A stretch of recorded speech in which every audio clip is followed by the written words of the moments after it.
Todd Young Online presents Young Tales. Tales for the young and the young at heart.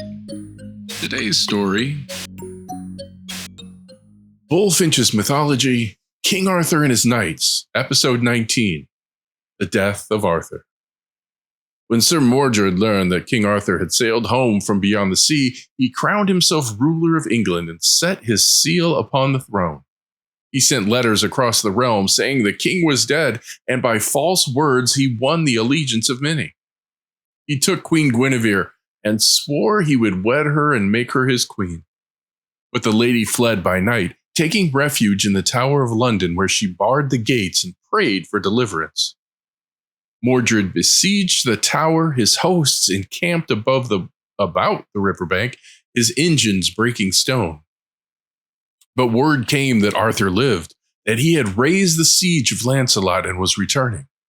Then Mordred gathered all his barons and a host of disloyal knights and drew them to Dover, where he would await the king's landing. From the misted sea came Arthur's ships, dark sails gleaming with iron prows, knights upon their decks in shining mail. Then broke the storm of battle. Great boats and galleys ramming together, swords clashing, the water red with blood. Arthur's courage burned like fire. He drove his men ashore and scattered Mordred's host. But when the field was cleared, sorrow found him. There, among the fallen, lay Sir Gawain, mortally wounded from the old blow Lancelot had given him. Arthur knelt beside him. "Mine own sister's son, art thou so near thy end?" Gawain responded weakly, "Aye, my lord, my death day is come, though my own hastiness and my pride." Through my own hastiness and pride, excuse me. "Had Lancelot been with you, this war had never been. Of all this woe, I am the cause. When I am gone, send for him, cherish him, and forgive, for he was the truest knight that ever drew sword." And with those words, at the hour of noon, Sir Gawain's spirit departed. Arthur wept without measure. That night, as the king slept, he dreamed a strange and wonderful dream. It seemed to him that Sir Gawain came before him again, clothed in shining raiment, and with him many fair ladies crowned with light. "Welcome, my nephew. I weened thou hadst been dead." "Sir, these ladies are those for whom I fought in life, and by their grace am I sent to warn thee. Fight not tomorrow with Mordred.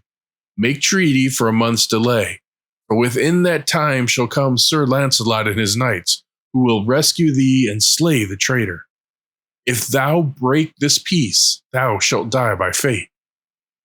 And when Arthur woke, the vision still shone in his heart. He sent Sir Lucan the butler and Sir Bedivere with bishops to make truce for a month and a day. At last the king and Mordred met upon the plain beside Salisbury, by the sea. Each brought 14 knights to sign the treaty. The truce was sworn. Wine was brought, they drank in peace. But even then, destiny waited. Out of a heath bush crept an adder, and stung a knight upon the foot. The man drew his sword to slay it, and in that instant the armies on both sides, seeing the flash of steel, sounded their horns and cried out. "Alas, this unhappy day!" Arthur shouted. Then horsemen charged, banners clashed, and so began the last battle of King Arthur.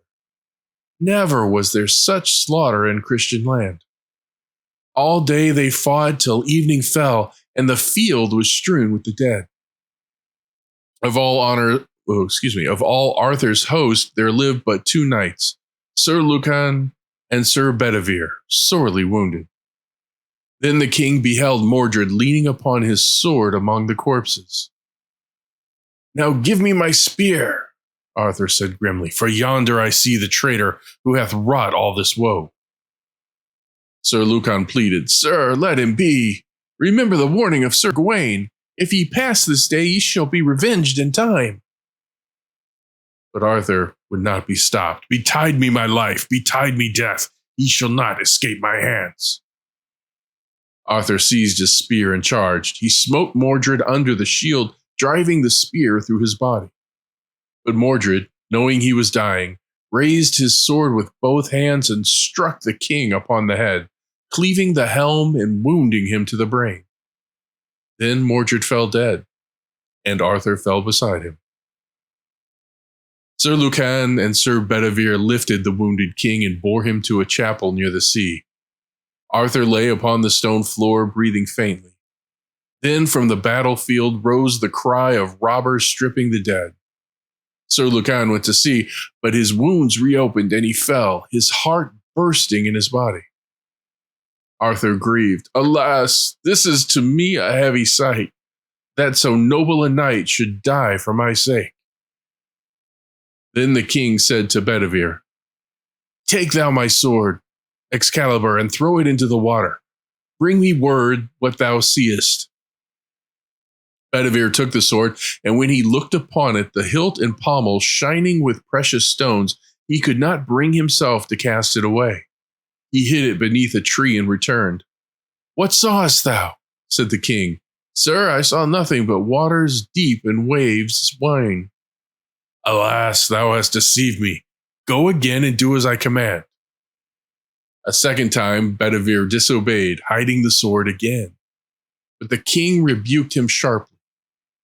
Thy long tarrying putteth me in peril of my life. Go now and throw it in, or never more see me alive. And Bedivere wept and ran swiftly to the water's edge. He bound the girdle about the hilt and cast Excalibur far into the sea. And behold, an arm clothed in white samite rose from the water, caught the sword and brandished it thrice and vanished. Bedivere returned and told the king. Help me hence, said Arthur, for I have tarried too long. By the shore lay a black barge with many fair ladies within, all in hoods of mourning. One was Morgan le Fay, the king's sister, another was Vivian, the lady of the lake, and the third, the queen of North Gallus. They cried aloud when they saw the wounded king. Now put me in the barge, said Arthur weakly. They received him tenderly. One laid his head upon her lap. Dear brother, she said, why have ye tarried so long? Alas, this wound hath caught over much cold. Then they rowed from the land, and Bedivere stood watching as the barge moved into the midst. Not Ah, my lord Arthur, Bedivere called out, will ye leave me here alone among my enemies? Comfort thyself, Arthur said faintly, for in me is no further help. I go to the Isle of Avalon to heal me of my grievous wound. When the barge was gone, Bedivere wandered all that night through the forest. At dawn, he found a chapel and a hermitage by the sea. An old hermit prayed beside a newly dug tomb. Father, what man is here buried? Asked Bedivere. I know not surely, but this night came many ladies in a black barge, bringing one dead, and they prayed me to bury him. Alas, that was my lord King Arthur, Bedivere wept.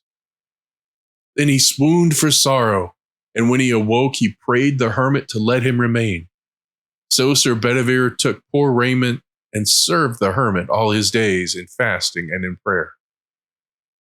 When Queen Guinevere heard that Arthur was dead, she left the court by night and fled to Almesbury.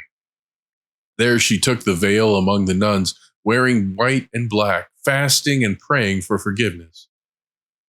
For all the love that ever was between us, she said softly, may God have mercy on my soul.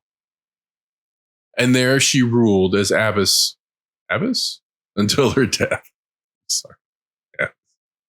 When Sir Lancelot heard that Arthur and all his knights were slain, he wept bitterly. He crossed the sea to England too late. Alas, he said, this is the heaviest tidings that ever came to me. Yet I will seek my lady Guinevere once more. He found her at Almesbury, pale and holy, and she said, Sir Lancelot, for all the love that was between us, never see me more. Return to thy realm and live in peace. Pray for me as I pray for thee. Nay, madam, said Lancelot, I shall never love other lady nor dwell in courts again. I will serve God till I die. And so they parted and saw one another no more. Lancelot's journey to the hermitage by the sea, where he found Sir Bedivere still living. There he took the habit of a monk, fasting and praying day and night. In time, Sir Bohart and others of his kin came also and joined him, until the last fellowship of the Round Table was gathered in that lonely place. After 6 years, there came a vision to Sir Lancelot, bidding him to go to Almesbury, for the queen was dead. He and his brethren went on foot 30 miles, and found that she had died but half an hour before. He sang the mass himself and bore her body to Glastonbury, where she was buried beside the king. Then, worn with sorrow, he returned to his cell and took to fasting, till within 6 weeks he too fell sick. "My body will into the earth," Lancelot said weakly. "I have warning more than I may say. Therefore, give me my rights as a Christian man." They gave him the sacrament, and that night Sir Lancelot died, smiling and with a sweet fragrance all about him. They laid him in the same bier that had borne Queen Guinevere, and carried him to Joyous Gard, his castle. There his face was left uncovered, that all might behold him. And when his brother, Sir Hector de Maris, came and saw him, he cast down his arms and wept. "Ah, Sir Lancelot," Hector wept, "thou wert never matched of any earthly knight's hand.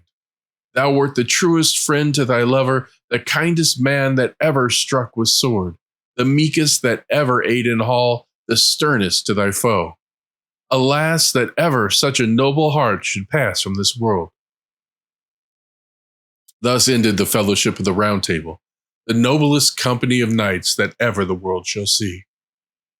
Some say that Arthur still sleeps in Avalon, waiting for the hour when Britain shall need him again. And upon his tomb is written this verse: "Hic jecti Arthurus rex quondam rex futurus." Here lies Arthur, the once and future king. And so passes the dream of Camelot, the shining of swords, the sound of harps, and the hope that honor may live forever. And here's where we end for today. Young Tales is produced and narrated by Todd Young from Todd Young Online. If you enjoyed this, please like and subscribe and join us next time for another story. Thank you for your support.